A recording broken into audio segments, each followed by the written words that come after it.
The silent observers, the watchers in the void.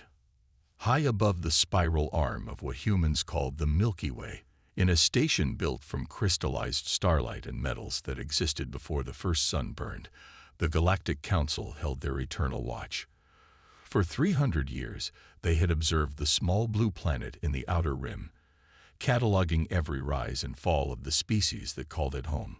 The Council consisted of 12 ancient races, each representing millions of years of evolution and technological advancement. The ethereals, beings of pure energy wrapped in gossamer fields, had been the first to notice the unusual activity on Earth. The Stonekeepers, massive silicon-based creatures whose thoughts moved like geological time, had argued for patience. The Mindweavers, with their crystalline consciousness networks, had calculated probabilities and outcomes with cold precision. But it was the Shadowkin, creatures that existed between dimensions, who had first whispered the word that would haunt the council chambers for centuries to come. Dangerous. The dying world. Earth was dying, and everyone knew it. The oceans had turned acidic, vast dead zones, spreading like cancer across what had once been teeming with life. The atmosphere choked with pollutants from centuries of industrial excess. Cities floated on platforms above the poisoned seas, while the remaining land masses cracked under the weight of climate change and resource depletion. Marcus Chen, a former quantum physicist turned scavenger, picked his way through the ruins of what had once been Singapore. The floating city had finally succumbed to the storms, its gleaming towers now twisted metal sculptures rising from the toxic waters. He wasn't looking for food or clean water today. He was hunting for something far more valuable: alien technology. 3 months ago, something had crashed in the deep waters off the Malaysian coast. The government claimed it was a satellite, but Marcus knew better. He had seen the energy readings, the impossible geometric patterns in the wreckage. This was something from beyond Earth, and it might be humanity's only hope. The Council's debate. In the crystalline chambers of the Council Station, voices that had witnessed the birth and death of civilizations debated humanity's fate. "They are destroying themselves," spoke Zerathul of the Ethereals, her voice like solar wind across space. "As we predicted, the pattern is consistent with 847 other species we have observed. Natural extinction through resource depletion and environmental collapse. The massive form of granite who remembers, eldest of the Stonekeepers, shifted with the sound of grinding mountains. Yet they persist. Their population should have collapsed by now. Instead, they adapt, improvise, survive in conditions that would kill most species. Precisely why they are dangerous," hissed Veltar of the Shadowkin, his form flickering between visible and invisible. "They do not follow the patterns. They do not accept limitations. They steal, modify, and improve upon technologies they barely understand." The Mindweaver Collective, speaking through their primary node, added their calculated assessment. Probability of successful intervention, 34.7%. Probability of human extinction within 50 standard cycles, 67.3%. Probability of human technological breakthrough leading to space travel, 12.1%. 12%, mused Elder Falaras of the Voidwalkers, ancient beings who had seen the universe when it was young. "In our experience, when humans are involved, 12% might as well be inevitable." The first breakthrough. Marcus's hands shook as he held the alien device. It was roughly the size of a human head, composed of a metal that seemed to shift between solid and liquid states. Strange symbols pulsed along its surface in patterns that hurt to look at directly. He had assembled a team of Earth's remaining brilliant minds in an abandoned research facility beneath the Australian outback. Dr. Sarah Kim, a materials scientist who had lost her family to the acid rains. Viktor Petrov, a programmer who had survived the collapse of Moscow by living in the server farms beneath the city. Delina Rodriguez, a former NASA engineer who had watched her space program crumble as governments fought over scraps. "It's some kind of quantum manipulator," Sarah whispered, running her scanners over the device. "The molecular structure is impossible. It exists in multiple states simultaneously. Victor's computers hummed as they tried to decode the alien symbols. The patterns suggest it's a key of some kind. But a key to what? Elena studied the device with the trained eye of someone who had spent her life trying to escape Earth's gravity well. It's an engine component. Look at these magnetic field generators, the way the energy flows through these channels. This isn't just alien technology. This is alien faster-than-light technology. The three scientists looked at each other with a mixture of terror and hope. They were holding the key to the stars in their hands. The Council's growing concern. Alarms that had remained silent for millennia began to sound in the Council chambers.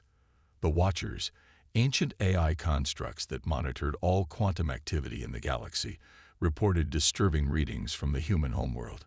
Impossible, breathed Zerethal. They cannot have achieved quantum manipulation.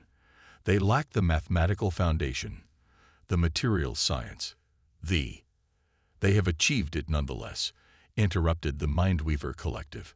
Our probability calculations were incomplete. We failed to account for human desperation as a multiplying factor. The holographic display showed Earth, but now it pulsed with energy signatures that shouldn't exist. Crude but functional quantum distortions flickered around the planet's major population centers. The humans weren't just surviving. They were learning. Granite, who remembers, spoke with the weight of eons. This is how it begins. First one breakthrough, then another. Soon, they will be reaching for the stars with hands still dirty from their dying world. We could stop them, suggested Veltar. A simple solar flare, precisely targeted.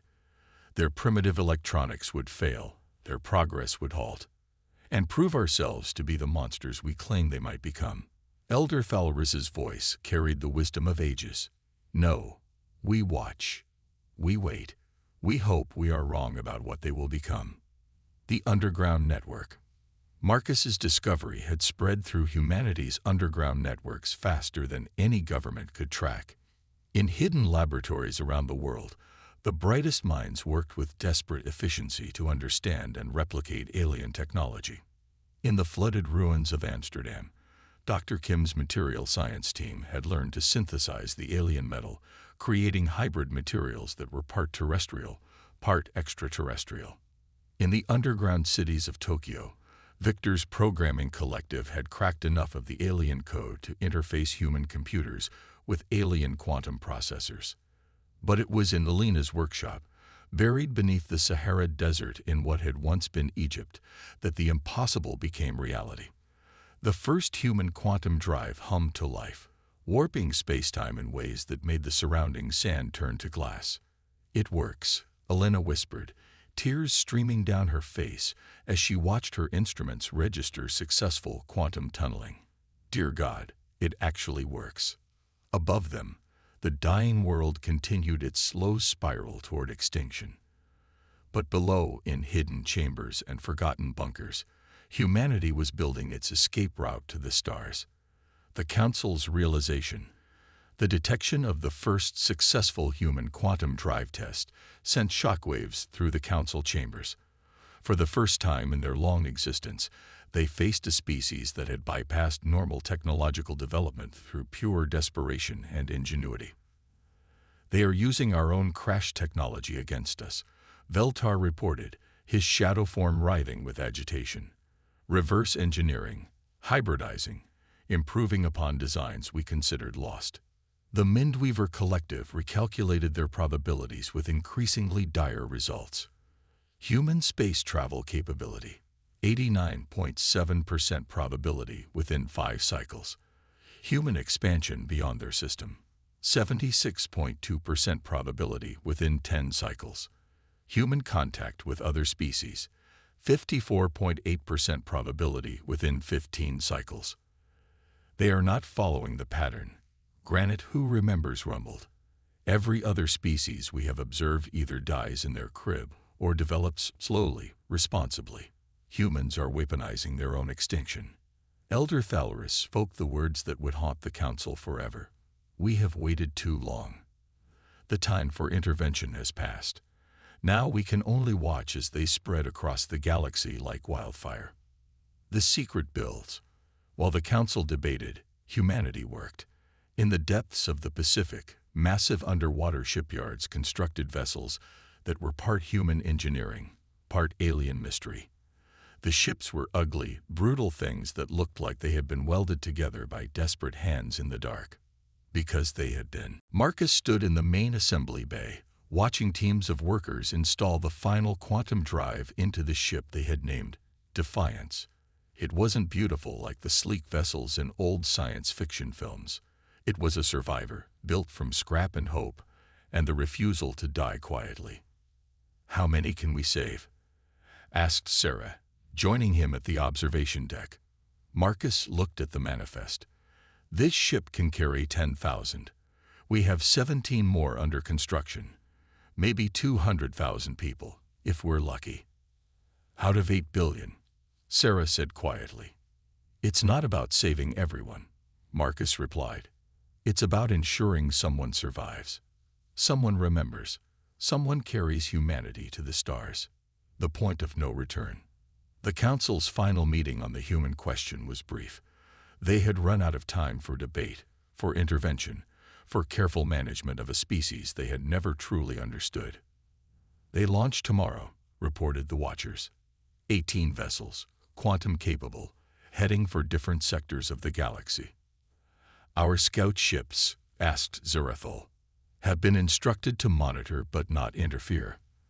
The humans have made it clear that any attempt to stop them will be met with resistance." Indeed, humanity's message to the Council had been simple and direct. A single quantum burst transmission that reached their station in seconds. The message was in perfect galactic standard, somehow learned and decoded from their surveillance signals. "We know you're watching. We know you let us die. We don't need your permission to survive." As the Council sat in stunned silence, Elder Thalaris spoke the epitaph for their careful order. "We told ourselves we were gardeners, cultivating civilizations with patience and wisdom. But we were never gardeners. We were gods who forgot that the greatest gardens grow wild." The Great Escape. Launch day. The morning Earth's children left their dying world. The sky was the color of rust and old blood. Acid rain fell in sheets across the makeshift spaceports, but nothing could dampen the desperate hope that filled the air. Marcus Chen stood in the command center of Defiance, watching the final pre-flight checks scroll across his screens. Around the world, 17 other ships prepared for launch. Each one was a monument to human stubbornness, built from salvaged alien technology and powered by the refusal to accept extinction.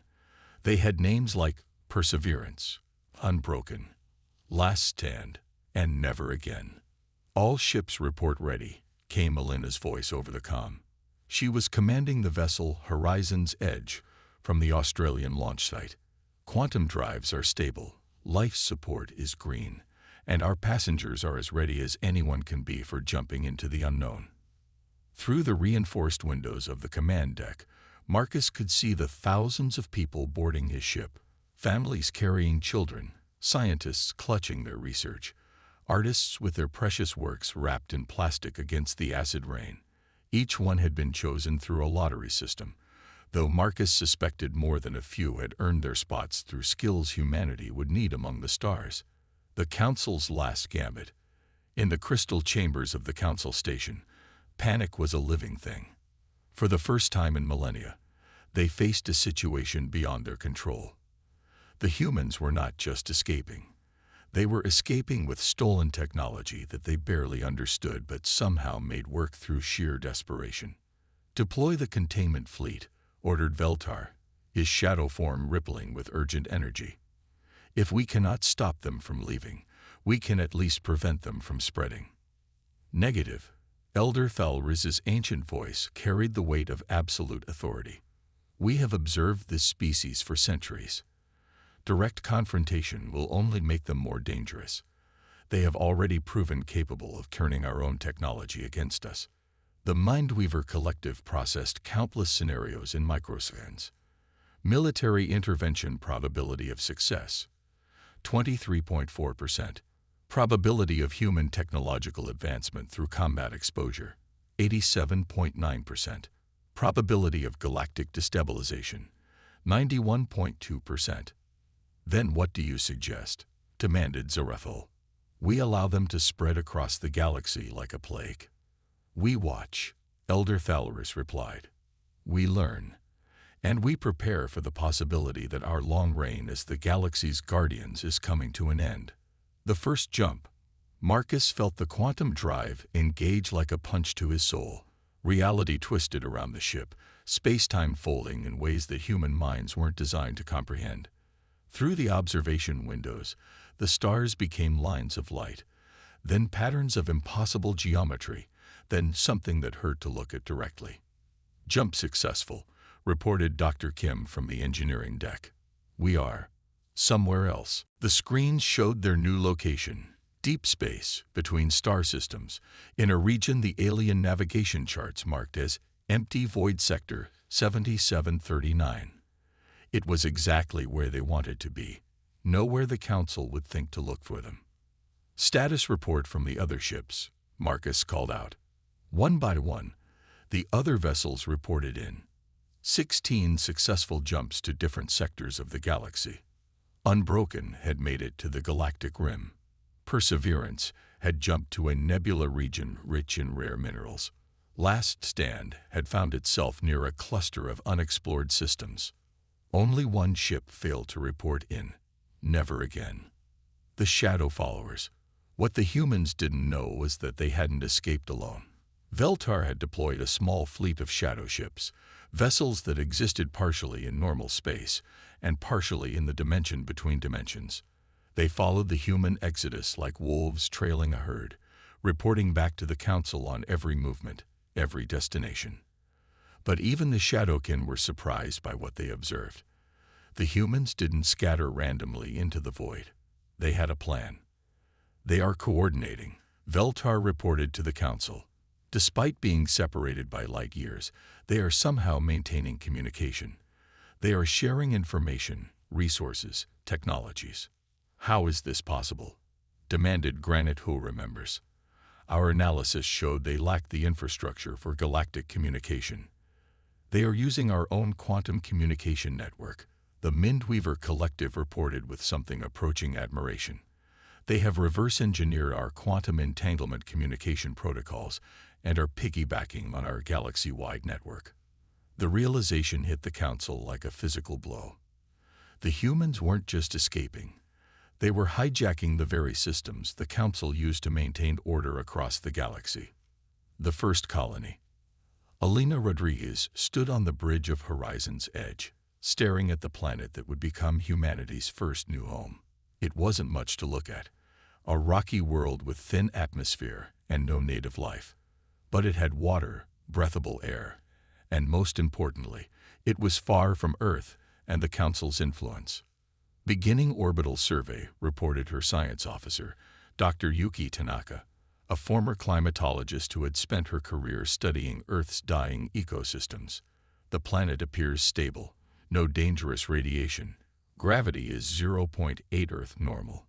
We could make this work. As the survey proceeded, other human ships began arriving in the system. Not through chance, but through coordination. They had agreed on a rally point before the Exodus, a place where they could regroup and plan their next moves. Welcome to New Eden, Alina announced as the fourth ship dropped out of quantum space. Population, roughly 40,000 humans and growing. But their celebrations were short-lived. The shadow ships had followed them. The hunt begins.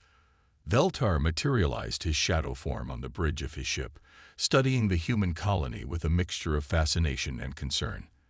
They had established their settlement with remarkable efficiency, transforming the barren planet into something resembling civilization in mere weeks. They are not behaving like refugees, he reported to the Council. They are behaving like conquerors. Indeed, the humans had not simply landed and began surviving. They had immediately begun expanding, building, improving. Their hybrid technology was adapting to the new environment faster than any Council species had ever managed. Worse, they were using their stolen quantum communication network to coordinate with other human groups across the galaxy. "How many human settlements have been established?" asked Elder Thalris. 12 confirmed colonies, 7 more in development," the Mindweaver Collective reported. "They are expanding at a rate 340% faster than our projections. And their technology? Improving. They are not just using our stolen technology. They are improving upon it, making it more efficient, more versatile, more dangerous." The impossible discovery. Marcus was deep in the engineering section of Defiance when Sarah made the discovery that would change everything. They had been analyzing the quantum drive technology, trying to understand how the alien systems worked, when she noticed something impossible. "Marcus, look at this," she called out, her voice tight with excitement and fear. "These quantum signatures, they're not just from the crashed ship we found." Marcus studied the readings, his mind racing. "What are you saying?" "I'm saying we've been finding alien technology on Earth for a lot longer than we thought. These signatures match materials found in archaeological sites dating back thousands of years.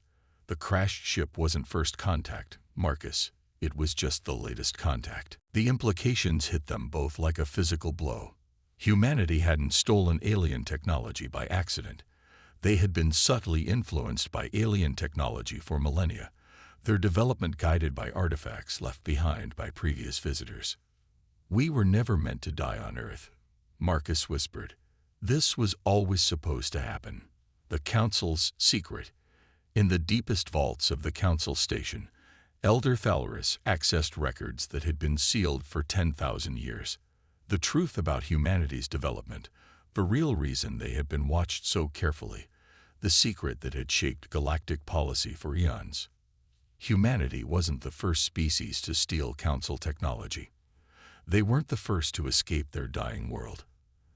They weren't even the first to spread across the galaxy with desperate efficiency. They were the Council. Thousands of years ago, the ancestors of the current Council races had been just like humanity, desperate, dying, reaching for the stars with stolen technology and stubborn hope. They had escaped their own dying worlds, spread across the galaxy, and eventually became the guardians they now claimed to be. The humans weren't breaking the pattern. They were completing it. "We have to tell the others," Elder Thalris said to the empty vault. But he knew he never would. The current Council would never accept that their authority was based on ancient theft and desperate survival. They preferred to believe they had always been the wise guardians of galactic order. The message.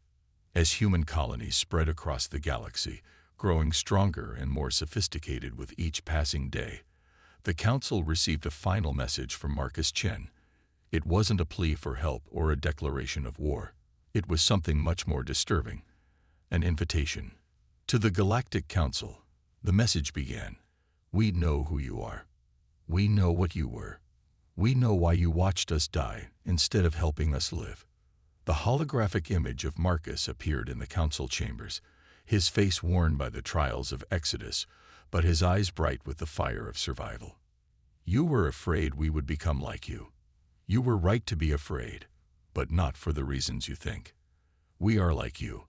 We are desperate survivors who refuse to die quietly.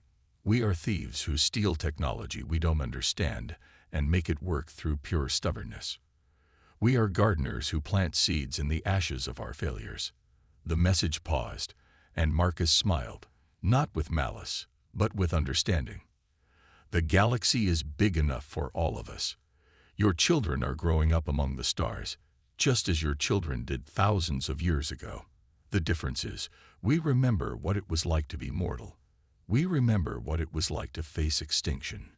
We remember what it was like to be afraid. You forgot. That's why you let us die.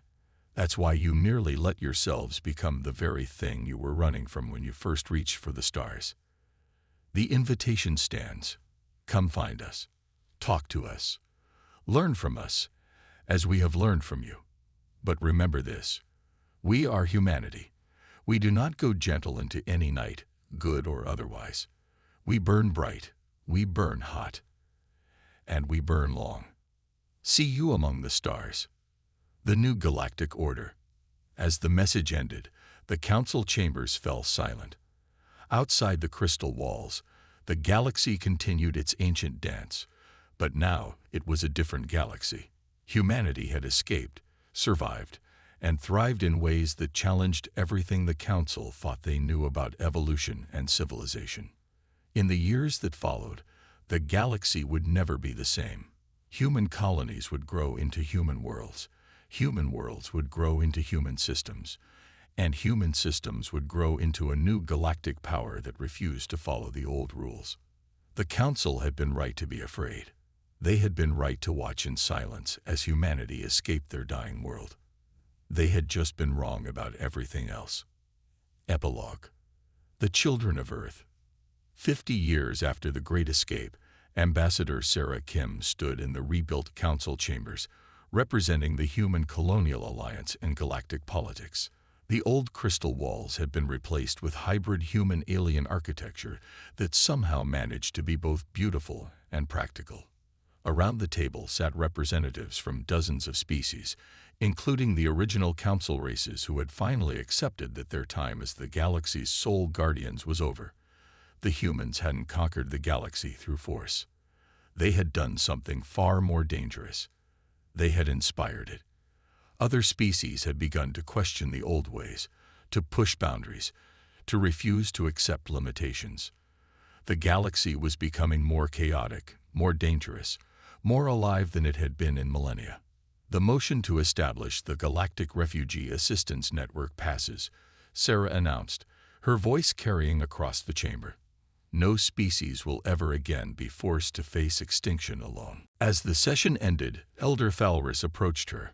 The ancient being looked tired, worn down by the weight of centuries and the guilt of past inaction. "We could have saved your world," he said quietly. "We had the technology, the resources, the ability to help. We chose not to." Sarah looked at the elder being with eyes that held the wisdom of survival. "I know, but if you had saved us, we would never have learned to save ourselves. We would never have learned that impossible things become possible when the alternative is extinction. Do you forgive us?" Sarah smiled, the same stubborn smile that had carried humanity from their dying world to the stars. "Ask me again in 1,000 years, when your species faces its own extinction. Ask me if we watch in silence or if we remember what it means to be desperate, mortal, and afraid. Ask me if we remember what it means to be human." The galaxy was vast, beautiful, and full of possibilities. And for the first time in eons, it was also full of hope.